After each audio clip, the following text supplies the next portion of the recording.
மாண்புமிகு தமிழக முதல்வர் அவர்களுக்கு வணக்கங்க. எனக்கு பேசுறது கூட பயமா இருக்குங்க. ஏதாவது இந்த மாதிரி ஏதாவது பேசினா உடனே உள்ள பிடிச்சி போட்டுலாம் சொல்றாங்க, தெரியலைங்கய்யா.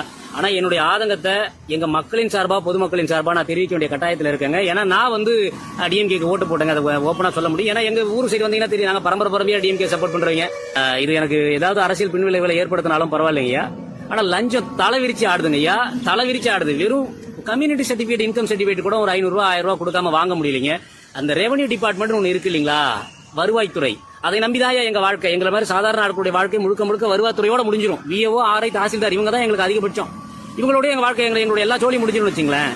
நீங்க நான் இவங்க எதுக்கு எடுத்தாலும் வருவாய், நாங்க அங்கதான் நின்று ஆகணும். ஒரு லேண்ட் டிரான்ஸ்ஃபர் ரெஜிஸ்ட்ரேஷன் பண்ணணும்னா 2021 ஆட்டோ டிரான்ஸ்ஃபர் ஆகணும் பட்டா அப்படின்னு சட்டம் அமலுக்கு வந்துருச்சுங்க. ஆனா ஆகலைங்க. 2022 ஜனவரியில் ஒரு லேண்ட் ரெஜிஸ்டர் பண்ணிருக்காங்க, அது ஆகல.